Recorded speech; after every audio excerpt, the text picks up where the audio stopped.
Advertencia. El canal no se hace responsable de lo que se diga o se haga en el programa. Mike Silvero no es funcionario de este medio. No sabemos cómo hace para aparecer todos los días en nuestra grilla. Ni siquiera lo conocemos. No vean este programa. Bueno, basta. Hace demasiado frío como para las bucelas, honestamente. Muy bien, una semana diferente esta que se va porque estuvo cortada por el feriado, porque no está Borja, y esa es una buena noticia siempre. Pero la mejor noticia creo que es que hoy podemos tener una conversación un poco más larga de lo habitual, con alguien que sabe mucho más que nosotros. Hablamos de Itaipú, apenas surgió lo del nuevo acuerdo con respecto a lo de la tarifa y compañía, pero nos quedaban muchas preguntas. Entonces dijimos, ¿por qué no resolver estas preguntas con un experto, que es el profesor, el doctor Victorio Auxilia? Bueno, el currículum es muy largo, doctor, como para empezar a nombrarlo, así que permítame saludarlo y darle la bienvenida y agradecerle que esté acá con nosotros. Bueno, un placer estar aquí contigo, Mike, y con toda la teleaudiencia, ¿no? Yo creo que es un tema demasiado interesante para todos los paraguayos y paraguayas, ¿no? Que nos enteremos, ¿verdad? Con precisión lo que significa Itaipú y lo que significa para todos nosotros el acuerdo que se ha firmado, ¿no? Yo creo que es un desafío a nivel comunicacional también para nosotros desde los medios, promover la conversación al respecto y principalmente acudir a la gente que está en el rubro energético, digamos, desde la evaluación de los datos, de los alcances del acuerdo, para poder escuchar y de ahí empezar a construir. Yo decía al principio, la semana pasada ya cuando se anunciaba, que había un motivo por el cual yo sentía que este era un logro. Y le planteo esto. Me parece que es un logro porque la vara estaba tan baja en comparación al anterior gobierno y el acuerdo fallido que se tuvo, que bueno, este anuncio permitía, por ejemplo, tener en ese momento ya del anuncio decir, bueno, hay unos meses para trabajar en algo más importante, que es lo del anexo C, y ya los anuncios que ha hecho el gobierno sobre en dónde va a utilizar el dinero que va a entrar en estos 3 años. Con ese preámbulo, ¿es un logro esto anunciado por el gobierno a su criterio con Itaipú? Yo diría que es un gran logro, Mike, ¿no? Considerando que, como bien dijiste antes, ¿no? En las negociaciones anteriores de los años 2022 y 2023, al inicio por lo menos, ¿no? Nosotros retrocedimos con relación a Itaipú, ¿no? Porque Itaipú, ¿qué significa para nosotros, no? Itaipú es como si fuese, y lo suelo decir con mis alumnos, ¿no? Cuando doy charlas también, que se asemeja a lo que sería un pozo petrolero, ¿sí? Un pozo petrolero para los países productores y exportadores de petróleo o de gas natural, como el caso de Qatar, que es un país bastante conocido por todos, puesto que financió, gracias a los hidrocarburos, un mundial, el más reciente mundial, y con todas las pompas y todos los lujos que hemos visto en la televisión, ¿no? Lo que hemos acompañado el mundial, ¿no? Entonces, eso significa que nosotros tenemos un pozo petrolero, ¿no? En nuestro país, pero con algunas diferencias. En primer lugar, que es un pozo petrolero que compartimos con otro país. Correcto. Entonces, esa es una diferencia bastante importante con relación a los países que tienen petróleo en su territorio, ¿no? Y además de eso es un recurso natural, ¿verdad? Que es renovable, lo cual también se diferencia inclusive de manera positiva con relación al petróleo. Es una ¿no? ventaja. Es una gran ventaja, ¿verdad? Porque el petróleo se termina, es decir, es algo que es un recurso finito, ¿verdad? Y con un alcance limitado. En la medida que uno va explotando el petróleo, se va terminando, ¿no? En el caso del potencial hidráulico, que es el recurso natural que posibilita que nosotros hayamos construido Itaipú primero y después Yacyretá, y hay otras centrales en carpeta, ¿verdad?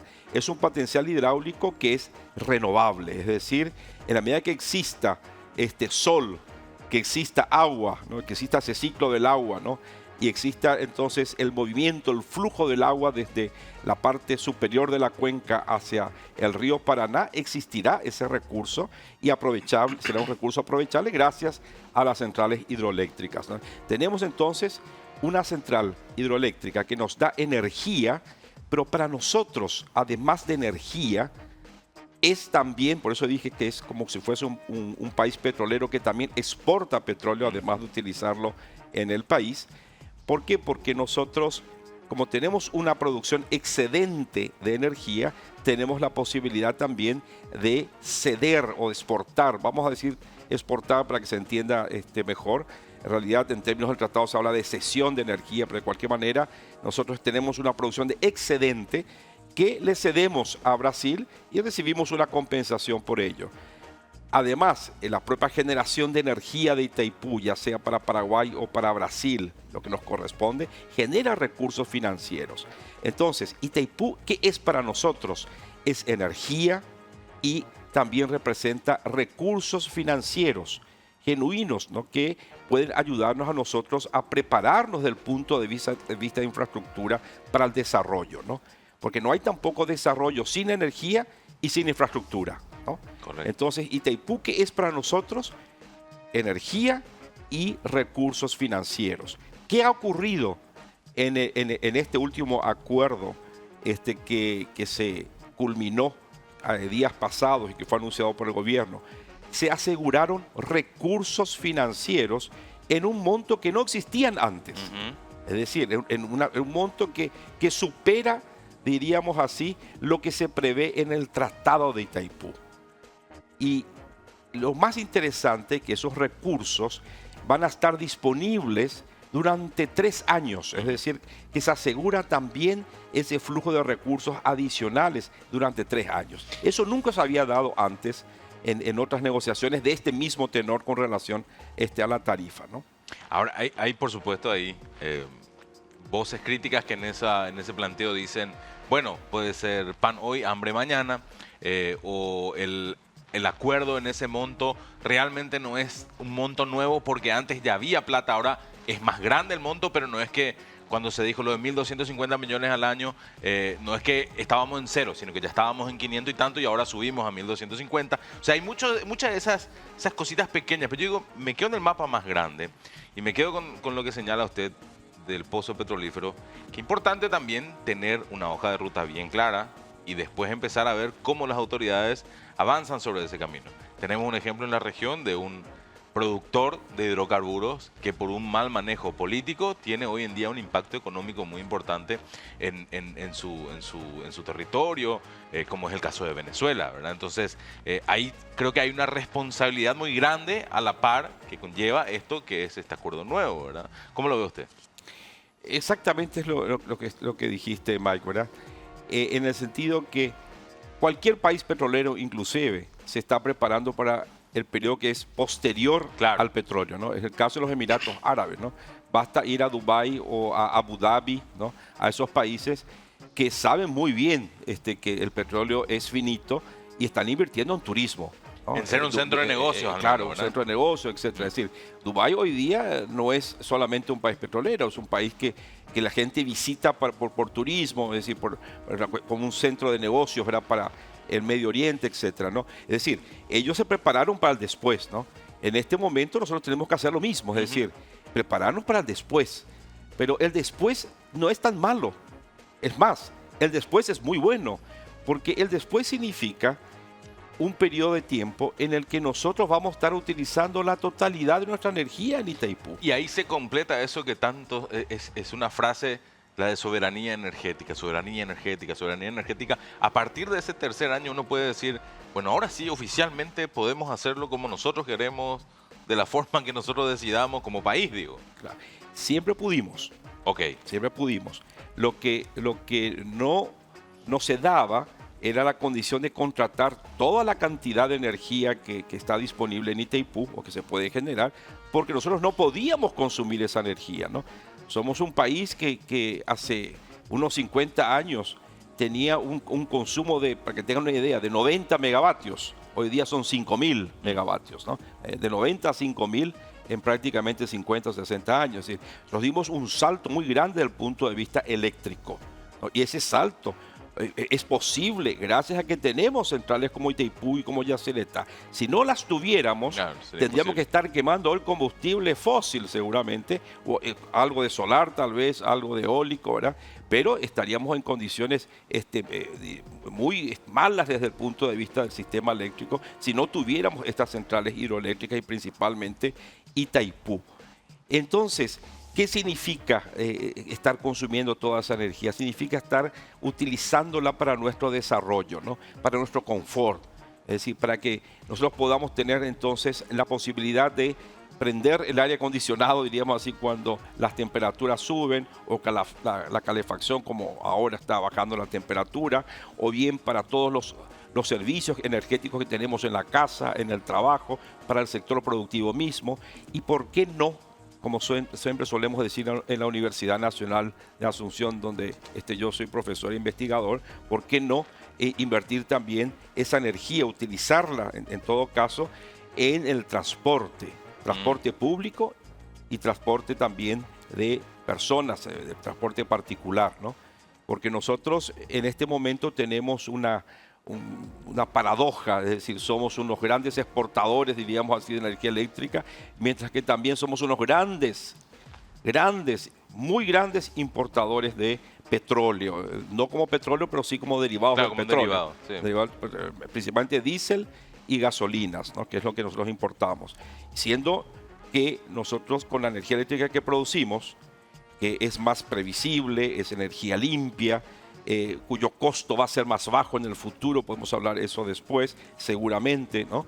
Entonces podemos nosotros por lo menos cambiar parte de nuestro parque automotor, que hoy día depende exclusivamente, es adicto a los combustibles fósiles, y hacer que por lo menos parte de ese parque automotor consuma energía eléctrica en vez de hidrocarburos, ¿no? Es un buen tema. Es un buen tema para desarrollarlo. Permítame, por favor, primero agradecer comercialmente a nuestros patrocinadores. ¿Querés terminar el año de la mejor manera? Hacelo con unos 0 kilómetros. En Toyota tenemos las mejores opciones para vos y con entrega inmediata. Corolla, Sedán, Etios y Rush son los modelos ideales para moverte por la ciudad por la calidad, durabilidad, confiabilidad y economía y los costos de mantenimiento más bajos del mercado. Compra inteligente, compra un Toyota y disfruta de moverte sin limitaciones. Agenda un test drive hoy mismo llamando al 021-619-0000 o visitarnos en nuestros showrooms y redes sociales de Toyota Paraguay, que también tiene opciones híbridas, por lo que vi. Un cambio siempre viene bien. Billetera personal ahora es Personal Pay, mucho más fácil de usar y con más funcionalidades y beneficios pensados para vos. Si ya tenés la app, actualizala, y si no, descargala gratis en App Store o Google Play. Personal Pay es conexión con tu plata, conexión total. Y en Vicente Escabone arrancamos una nueva semana llena de oportunidades de ahorro y bienestar. Los lunes, pagando con tu tarjeta de crédito paraguayo o japonesa, tenés 35% de ahorro más 6 cuotas sin intereses. Y aparte vas generando cupones con tu compra mínima de 30.000 guaraníes para la promo Amor Sin Límites. Visítanos en nuestras sucursales o llamar al 021-418-5000. Vicente Escabone es tu farmacia de siempre. Eso que marcaba usted del crecimiento del consumo de energía eléctrica, vi un par de datos que decían que en los últimos años el sector de la criptominería también se convierte en un alto consumidor de la energía eléctrica en Paraguay. ¿Hasta cuándo podemos mantener esta senda de crecimiento del consumo con lo que tenemos y cuándo ya va a ser necesario empezar a pensar en otra represa, en sistemas solares, eólicos o lo que sea? Bueno, en realidad tenemos que estar pensando ahora. Ya debíamos haber pensado. Sí, somos Paraguay, a última hora nos gusta prepararnos. Así como a veces somos desconfiados, porque eso es interesante lo que usted dijo antes, ¿verdad? Que se habla de un logro, pero nosotros los paraguayos siempre desconfiamos ya, siempre. ¿no? Es decir, no, acá debe haber, no puede ser tan bueno, algo va, no. A veces sí hay, sí, claro. Pero hay que también aprender a ser felices y disfrutar un poco lo que se logra. Me encanta la frase, ¿no? Aprender a ser felices es un desafío. Aprender a ser felices y no estar buscando a veces la quinta pata al gato, ¿no? A veces hay, pero hay que también poder regular esa situación, ¿no? Y también prepararnos, también nos cuesta mucho planificar a futuro, claro, ¿verdad?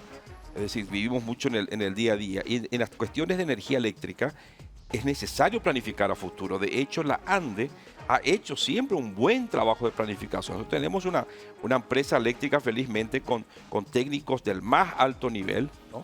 Que han realizado trabajos realmente muy buenos de planificación. Hay un plan maestro de generación, hay un plan maestro de transmisión, hay un plan maestro de distribución, ¿verdad? Que están en ejecución, pero está rezagado. ¿Por qué? Por falta de recursos. ¿Y ahora? Y ahora, yo creo, por eso es que es muy importante este tipo de logro al que se ha llegado ahora, porque al garantizar recursos financieros, realmente una buena parte de esos recursos financieros deben ir al sector eléctrico para la infraestructura, para que la ANDE pueda cumplir por lo menos parte de sus planes de generación, transmisión y distribución, ¿no? Si nosotros no hiciéramos nada desde el punto de vista de generación, de producir la energía eléctrica, posiblemente tengamos problemas ya dentro de unos 7 u 8 años. Okay. Es decir, a fines de la década, de la presente década o inicios de la próxima década, ¿no? Eso si no hiciéramos nada y si no hubiera una sequía tan fuerte como la que tuvimos en los últimos años, ¿no? Si eso se diera nuevamente, una sequía importante, tendríamos problemas antes de cruzar a la próxima década. Es decir, estamos ahora en una situación en la que sí o sí tenemos que resolver el tema de generación, tenemos que invertir en generación. El Plan Maestro de Ande, en términos de generación, incluye utilización del recurso solar. También. ¿Sí? Para generar electricidad con la energía solar y almacenar esa energía en baterías, ¿no? En baterías de estado sólido. ¿Ya? Entonces, una de las soluciones que ha planteado la ANDE, además de continuar con la revitalización de Acaraí, es decir, nuestra central que es netamente nacional y que tiene una posibilidad de incrementar su capacidad, inclusive porque tiene un embalse aguas arriba que se llama Iguazú, que es nuestra mayor reserva de agua dulce superficial que tenemos y que es nuestra, ¿no? El embalse de Iguazú, el lago de Iguazú, ¿no? Que además ese embalse se puede maquinizar, es decir, podemos también obtener energía de ese embalse, ¿no? Entonces, el ANDE tiene un plan de generación, necesitamos recursos para ello, ¿verdad? Y tenemos que prepararnos, porque si no hacemos nada, como he dicho, en los próximos años vamos a tener, nosotros que hoy día somos un país exportador, vamos a tener que estar importando energía eléctrica para poder nosotros atender a nuestro abastecimiento. Qué irónico sería, ¿verdad? Teniendo esta posibilidad. Ahora, tengo dos preguntas que quiero hacerlas ahora por separado, pero la primera tiene que ver un poco con su experiencia, esta que usted marcaba también como investigador en aula, ¿verdad? En aula enseñando y hablando sobre estos temas energéticos constantemente. Mi pregunta es, el auditorio hoy, jóvenes, no sé, supongo que alumnos de menos de 30 años, 25 para abajo, ¿cuál es el interés que tienen por estos temas, por Itaipú? ¿Es parte de la agenda de conversación? ¿Llegan con algún conocimiento diferente al que quizás instalamos los medios de comunicación o los prejuicios que instalamos? ¿Cómo ve usted esa población que va a ser la tomadora de decisión en 5 o 10 años más, ¿verdad? Pero ahora se está formando. Yo voy a aprovechar para hacer la propaganda de una carrera que es relativamente nueva y es en la cual yo me dedico en el grado. Es decir, hay alumnos de menos de 30 años, es cierto, que están en el grado y están haciendo la carrera de Ingeniería en Energía. Correcto. Que es una carrera nueva en el país, no tiene ni siquiera 6, 7 años. Y ahora salieron las primeras cohortes, ¿no? Tenemos cerca de 10 ya ingenieros en energía, ¿no? Esta es una de esas carreras que, valga el término, va a ser de alta demanda en el futuro, por eso ya... De alta demanda, y yo diría que los chicos están muy entusiasmados. Es decir, yo veo, por lo menos en los alumnos de grado, ¿no? Con los que tengo yo acceso, ¿verdad? Que son de esta carrera de Ingeniería en Energía, yo veo realmente mucho entusiasmo, muy interesados en los temas, obviamente, de energía, de Itaipú, ¿verdad? Hacen el seguimiento de lo que es publicado en la prensa, pero también llevamos ese debate a la academia, ¿no? Ahí no solamente en el grado, sino en el posgrado. Tenemos en la Facultad Politécnica de la UNA, tenemos también posgrado, una maestría en Ciencias de Ingeniería Eléctrica, un doctorado en Ciencias de Ingeniería Eléctrica. Tenemos grupos de investigación que se dedican a los temas energéticos, ¿no? Tenemos dos. El de tecnologías verdes y el de sistemas energéticos, ¿no? Tenemos esos dos grupos de investigación que constantemente están recibiendo alumnos, inclusive de otras carreras, ingeniería eléctrica, ingeniería de sistemas de producción, en fin, de varias otras carreras que se acercan a nosotros, a los grupos de investigación, para realizar sus tesis de grado, para hacer sus tesis de posgrado, ¿verdad? Entonces, los jóvenes hoy día están interesados en saber más sobre estos temas de energía. Ocurre que estos chicos ya nacieron conectados a equipos que necesitan de energía, ¿no? Es decir, de energía eléctrica, es una energía noble, ¿no? Nosotros, cuando éramos jóvenes, bueno, yo vi la plancha a carbón, vamos a decir así. Yo planchaba ropa con yo carbón. Vi ¿no? lampión en la casa de mi abuela, se prendía con queroseno. Íbamos a Patiño, que queda aquí a 35 kilómetros, ¿verdad? Y al llegar allá no había energía eléctrica, no había luz, decíamos, ¿no? Teníamos que llevar las lámparas a querosén o una vía a gas que creo que se traía de Argentina, ¿verdad? Estamos hablando de 35 kilómetros de Asunción y no hace 100 años, no tengo, Claro. no tengo 100 años, ¿no? Entonces, nosotros teníamos otra relación en el pasado con la energía. Hoy día estos chicos ya nacen conectados a la energía eléctrica, ¿no? Prácticamente, ¿no? Lo único prácticamente que no utiliza energía eléctrica es el auto, ¿no? Pero Lo después único, todo- pero dentro de poco yo creo que vamos a tener también, inclusive, y ojalá, ¿no? Tengamos también movilidad eléctrica.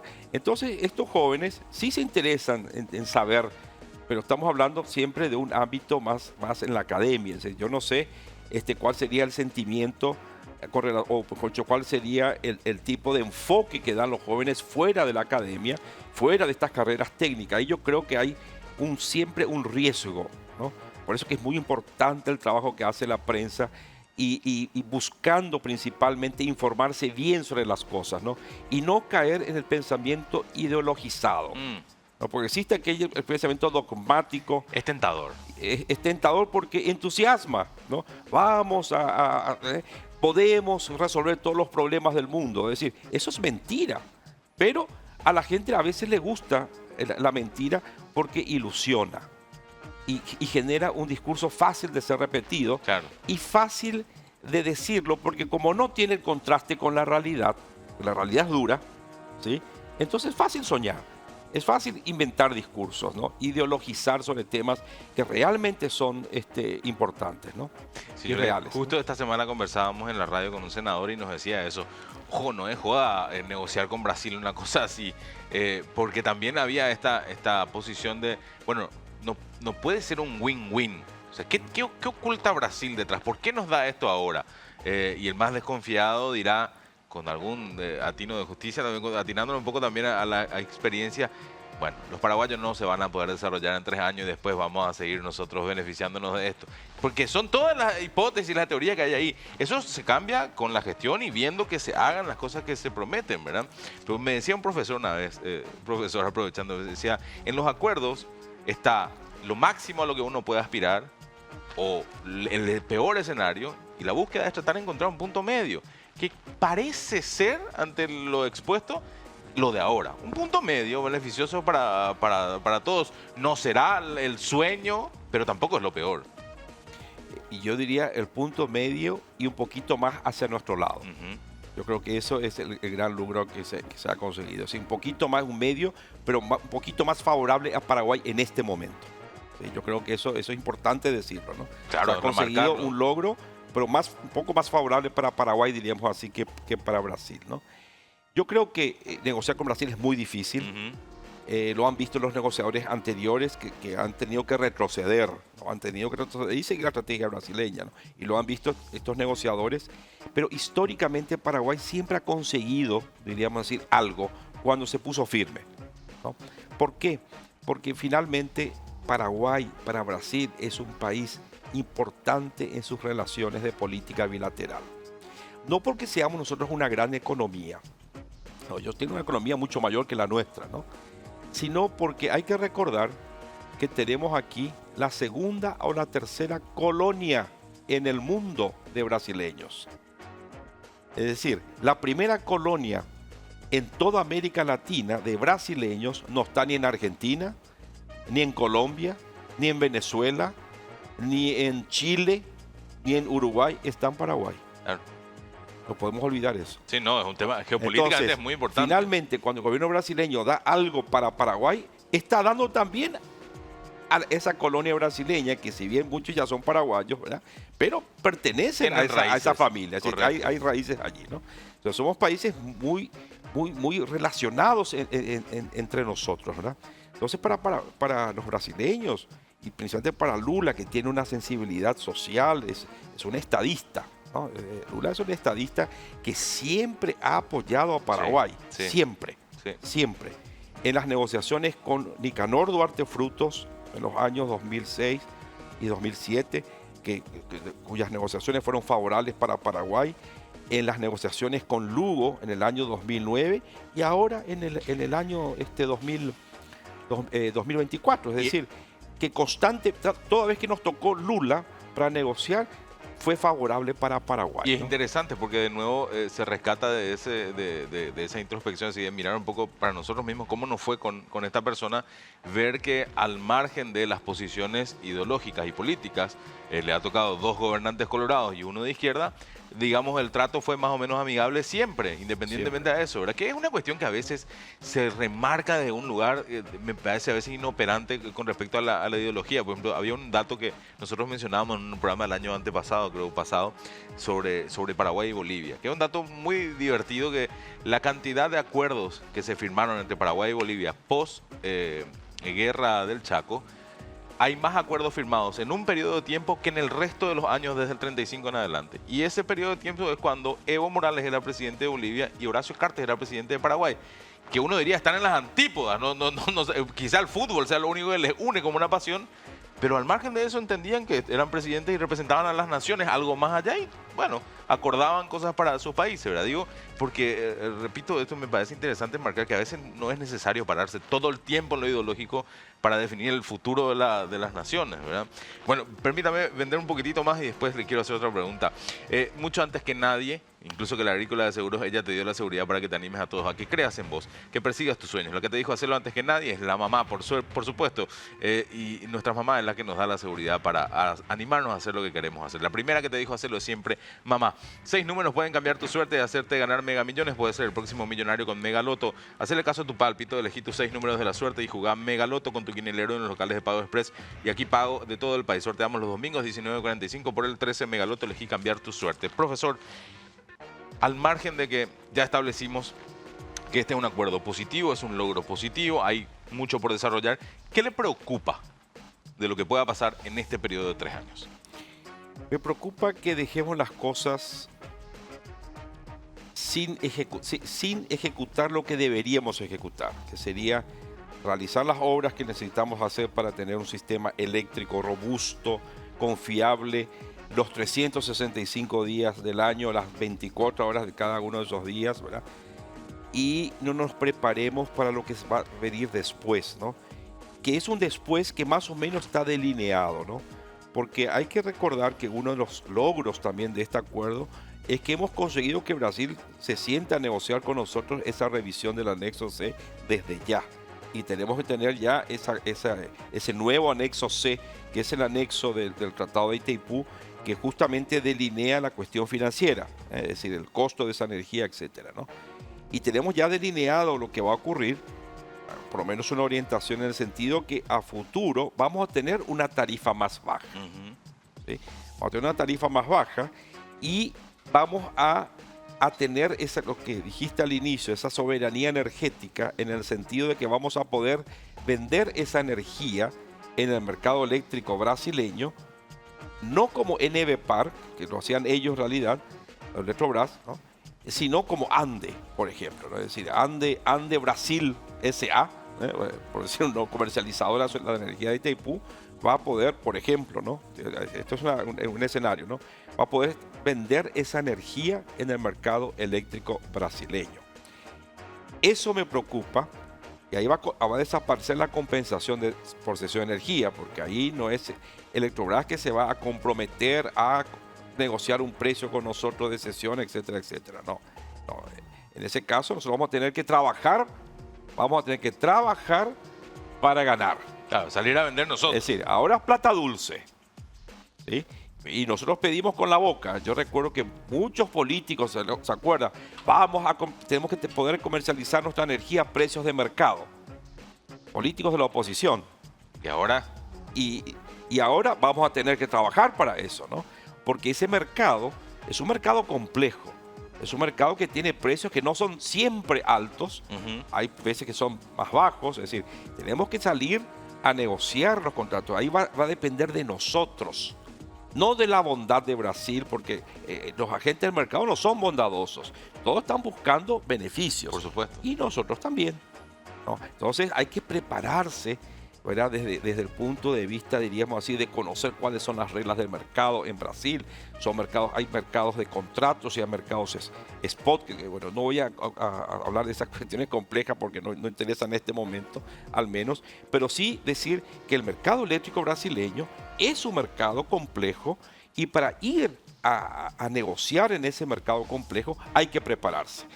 La ANDE debería estar enviando ya nomás gente para capacitarse en cómo manejarse en ese mercado eléctrico, ¿no? Nosotros debemos también, diríamos así, ver algún aliado, ¿no? Porque siempre al entrar en algo nuevo es bueno tener, en un ambiente nuevo, es bueno tener un aliado fuerte. Y tenemos aquí al lado nomás, como solemos decir, ¿verdad? Un aliado muy fuerte en la comercialización de energía en Brasil, ¿no? Que es la Copel. La Copel comercializadora es una de las grandes comercializadoras, ¿no? Que nos surjan los joselos, porque van a surgir un montón, un enjambre Ante la oportunidad de vivos, como surgió en el gobierno de Marito, ¿no?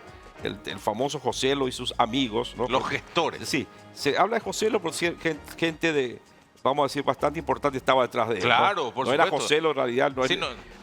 el pobre es más inocente que los que estaban detrás de él, ¿no? Seguramente, ¿no?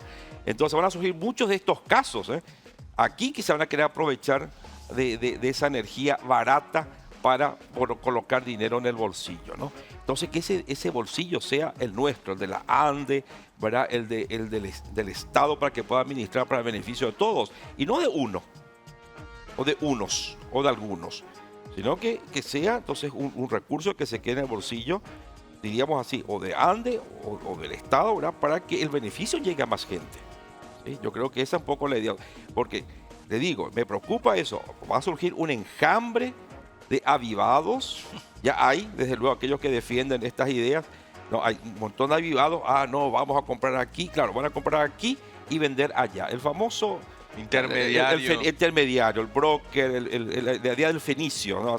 Vamos a hacer el agosto con el comercio, comprar barato, engañarle al artesano, aquí vamos a comprar la opoí barato para vender aquí a 800.000 guaraníes ese mantel que a lo mejor le pagó a la productora, pobrecita.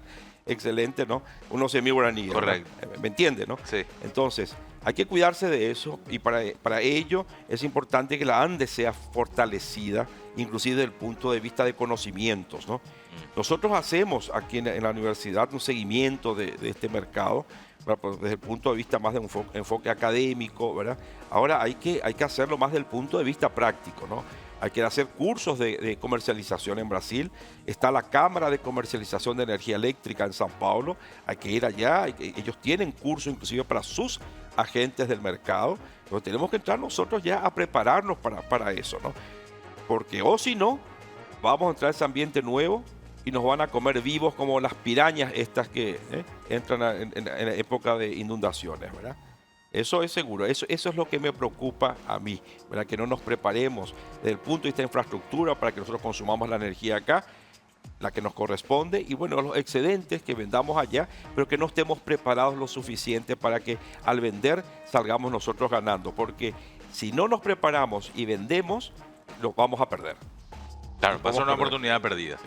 Profesor, yo celebro que usted haya tenido la gentileza de venir a conversar con nosotros hoy. Le decía fuera de aire, lo leo frecuentemente en Twitter y cada vez que da alguna entrevista trato de escuchar un poco para tratar de entender sobre este tema y quizás generar un poco más de espacios para que se siga hablando en los medios de comunicación, no sencillamente desde el plano político, sino un poco más desde el plano técnico también. Fue un compromiso que el año pasado, justo de no está Borja, habíamos tomado también con el director de CONACYT, con el señor Barán, de tratar de una vez a la semana, por lo menos de vez en cuando, una vez al mes, tener estos espacios un poco más reflexivos y que queden documentados, digamos. Así que, de nuevo, le agradezco la gentileza de haber venido a conversar con nosotros. Mucho gusto. Gracias, profesor. Doctor Victorio Auxilia. Así se va esta edición. Gracias por habernos acompañado. Nos reencontramos el lunes. Después tenemos semana completa de Silvero a partir del lunes nuevamente. Que tengan buen descanso. Chau.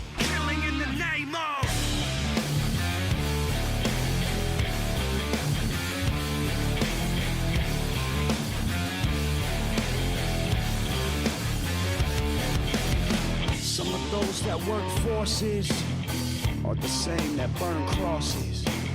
Some of those that work forces are the same that burn crosses. Some of those that work forces are the same that burn crosses.